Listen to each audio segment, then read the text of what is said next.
Hello, my dear students. Welcome back once again in our today's session, which is on coal-based thermal power plant. In coal-based thermal power plant, we discuss today on the cooling tower and spray pond.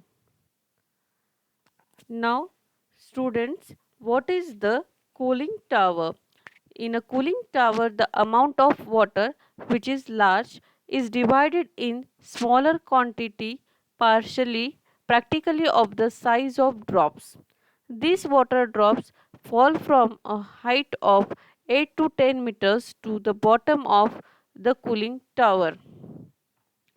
The height of the cooling tower and its water handling capacity are suitably designed for particular cases. The splitting of water into small droplets helps to cool water very quickly. Water from the base of the cooling tower is pumped to the condenser and the cycle is repeated. Some water is lost owing to evaporation and has to be added from the tank. So, my dear students, what is the cooling towers? Cooling towers यानी क्या कि जहाँ पे हम लोग जो hot water है, जो हमारी स्टीम है, कंडेंस स्टीम है, उसे हम ठंडा करने के लिए ठंडा ठंडा करने के लिए जो यूज़ करने वाले, that is the cooling tower. यानी कूलिंग टावर में क्या होता है कि वो जो स्टीम है उसे ठंडा किया जाता है, उसे फिर से वाटर में कन्वर्ट कर किया जाता है एंड देन दिस वाटर भी यूज़ रिसाइकल किया जाता है वो वाटर को। आप इमेज में देख पा रहे होंगे तो ये कूलिंग टावर की इमेज है। आपने कभी थर्मल पावर प्लांट को विजिट की है या आप बाजू से अगर चंद्रपुर पारस सिटी या नासिक जहाँ पे थर्मल पावर प्लांट है वहाँ से हम आप लोग अगर विजिट करते हैं या बाहर से भी जाते हैं तो आप लोगों को इस टाइप का कुछ दिखता है, तो it is the cooling tower. और ये कूलिंग टावर जो है ये स्टील या कंक्रीट हाइपरबोलिक स्ट्रक्चर के बने हुए रहते हैं और जिसकी हाइट रहती है नियर अबाउट 150 मीटर। और इसमें क्या प्रोसेस होती है कि जो ये स्टीम है, ये स्टीम को ठंडा किया जाता है और यहाँ पे बहुत ज़्यादा क्वांटिटी में हम लोगों को स्टीम मिलेगी या वो स्टीम का हम लोग क्या करेंगे, वो 8 to 10 मीटर्स से नीचे क्या होता है, नीचे 8 to 10 मीटर्स की हाइट से नीचे वो स्टीम आती है और जैसे जैसे वो नीचे स्टीम आएगी तो उसका कन्वर्जन ड्रॉप्स में होता है और ये जो ड्रॉप्स यानी कि क्या अपना वाटर रहेगा। The splitting of water into small droplets help to cool water very quickly. इससे वाटर ठंडा होना जल्दी से जल्दी ठंडा हो जाएगा और water from the base of the cooling tower is pump to the condenser and cycle is repeated again. फिर ये ठंडा पानी हो गया, फिर से हम लोग इसे बॉयलर में भेजेंगे, फिर से ये गर्म होगा, गर्म होने के बाद फिर से इसकी स्टीम में कन्वर्ट होगा। Steam we use for the generation of electricity and remaining steam we use for conversion of the water. Okay, now next one is the ponds. Spray ponds क्या होते हैं कि when a large river or natural lake is not available as a source of cooling pond or tower is use. जहाँ पे नदी यानी कि thermal power plant के बाजू में हम लोगों को अगर नदी नहीं है या नेचुरल लेक अवेलेबल नहीं है तो हम लोगों को ये कूलिंग पॉन्ड की ज़रूरत है या कूलिंग टावर की ज़रूरत है। In this system, water is circulated in closed loop and it's used again and again. जिससे मैंने अभी आपको बताया कि पहले बॉयलर में का पानी गर्म होगा, फिर उसका ठंडा होगा, ठंडा होने के बाद फिर से ये हम लोग बॉयलर में सेंड करेंगे। सो ये process again and again repeat होती जाएंगी। The condensate whose temperature is more than the cooling water is distributed throughout the pond and is spread in air at a pressure. The water is cooled by both convection and evaporation. The sprayed water comes in contact with atmospheric air and is cooled. Okay, so आप लोगों को ये बात समझ में आ गई होंगी कि जो पॉन्ड से जो पॉन्ड्स रहते हैं, स्प्रे पॉन्ड यानी क्या होता है कि spray pond is a reservoir, एक प्रकार का स्टोर करने के लिए हम लोग यूज़ करते हैं which is use for the which is in which warm water, जो गर्म पानी है हमारा उसे कूल करने के लिए इज कूल्ड बिफोर रीयूज। मैंने अभी आप लोगों को कहा कि उसको रीयूज करने के पहले उसको ठंडा करना ज़रूरी है। तो bye spraying the warm water with the nozzle into the cooler air, जब हम लोग देखो कि एक रिजर्वर है वहाँ पे हम लोग गर्म पानी छोड़ रहे हैं, तो वो गर्म पानी को क्या किया जाएगा, पहले ठंडा किया जाएगा बिफोर यूजिंग, बिफोर रीयूज। तो उसके लिए हम लोगों को क्या लगेगा कि वो जो वाटर है ये हम लोग कूलर एयर में अगर छोड़ते हैं तो जल्दी ठंडा हो जाएगा, फिर से हम लोग इसको यूज़ कर सकते हैं, इसीलिए स्प्रे पॉन्ड्स की ज़रूरत है। Now next one is the economiser. So economiser क्या होता है? Economiser, flue gases coming out of the boiler carry a lot of heat, and economizer extracts a part of this heat from flue gases and uses it for heating feed water. As seen in the block diagram, this component is pressed in this way of flue gases and water inlet to the boiler. Diagram अगर देख रहे हैं आप लोगों को, diagram में ये दिखाई दे रहा होगा कि आप लोगों को इनलेट, वाटर इनलेट दिखाई दे रहा है। वाटर इनलेट से हम लोग पानी अंदर छोड़ेंगे, ठीक है। और उसके आजू बाजू में वो जो ट्यूब है उसके आजू बाजू में क्या रहता है, फ्लू गैसेस रहते हैं। और फ्लू गैसेस का टेम्परेचर ज़्यादा रहता है, हीट ज़्यादा रहती है वहाँ पे। तो purpose of the economiser is to heat the feed water so that it recovers a part of heat which would otherwise be lost through flue gases. Its function is to make use of heat energy of flue gases to increase the inlet water to be fed to the boiler। यानी हम जो boiler को पानी भेजने वाले हैं, boiler की तरफ हम जो पानी भेजने वाले उसे गर्म करने का काम जो है वो हमारे इकोनॉमाइजर में होगा। कैसे? बिकॉज ये वाटर इनलेट है, वहाँ से हम लोग पानी छोड़ेंगे अंदर, फिर वो ट्यूब में से पानी सर्कुलेट हो रहा है, ट्यूब के आजू बाजू में फ्लू गैसेस है। ये फ्लू गैसेस गर्म फ्लू गैसेस होने के, इसकी हीट होने की वजह से ये ट्यूब में का पानी गर्म होगा, और जो वाटर आउटलेट दिख रहा है आप लोगों को, वहाँ से बॉयलर को गर्म पानी मिलेगा। ओके। और इकोनोमाइज़र को ही हम हीट एक्सचेंजर भी कहते हैं। आप डायग्राम अगर केयरफुली देखते हैं तो आप लोगों को समझ में आ जाएगा कि सेकंड डायग्राम में देखो आप लोग, कि सेकंड डायग्राम में जहाँ हमने फ्लू गैसेस आउटलेट, पहले फ्लू गैसेस इनलेट, पहले डायग्राम में वाटर इनलेट वाटर आउटलेट दिखा है, दूसरी डायग्राम में flue gases inlet flue gases outlet दिखा है। तो फ्लू गैसेस इनलेट से वो ट्यूब जो है उसके आजू बाजू में क्या आ जाएगा, फ्लू आ जाएगा, फ्लू गैसेस आ जाएंगे। वो गर्म रहने की वजह से वो पानी हम लोगों को गर्म मिलेगा, और रिमेनिंग जो फ्लू गैसेस है वो वाया चिमनी हम लोग बाहर छोड़ सकते हैं। ओके। और इसका कंस्ट्रक्शन कैसे रहता है? For medium pressure boiler economiser is made of cast iron, and for high pressure boiler it is made up of steel tubes. यानी कि इकोनोमाइज़र का जो हम लोग कंस्ट्रक्शन पॉइंट ऑफ व्यू अगर बात करते हैं, तो मीडियम प्रेशर का अगर बॉयलर है तो इकोनोमाइज़र हम लोग कास्ट आयरन का बना हुआ लेंगे। अगर हाई प्रेशर बॉयलर है so it is made up of steel tubes. The loops form by continuous tube, ये आप लूप देख रहे हैं, तो ये कंटिन्यूअस ट्यूब्स की लूप्स आप लोग दिख पा रहे हैं। Fins are provided to economiser fins on the gas side. Design of the economizer is such that gas comes in contact with entire heating surface area. To avoid accumulation of dust, the surface is polished. Size is compact and easy for maintenance. इसकी size compact रहती है but maintenance easy होता है। Gas velocity is maintain constant through out the passage.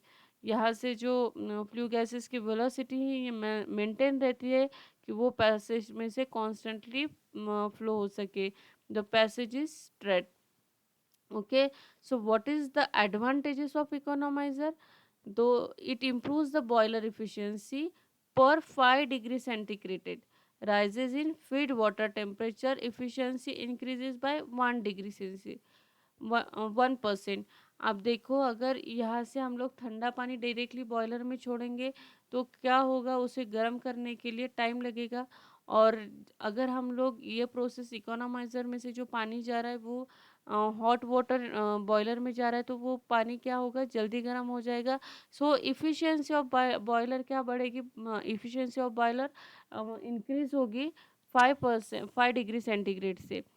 और it reduces temperature stresses, जो temperature it reduces temperature stresses. Okay, now next one is the air pre heater. Now, what is the function of air preheater?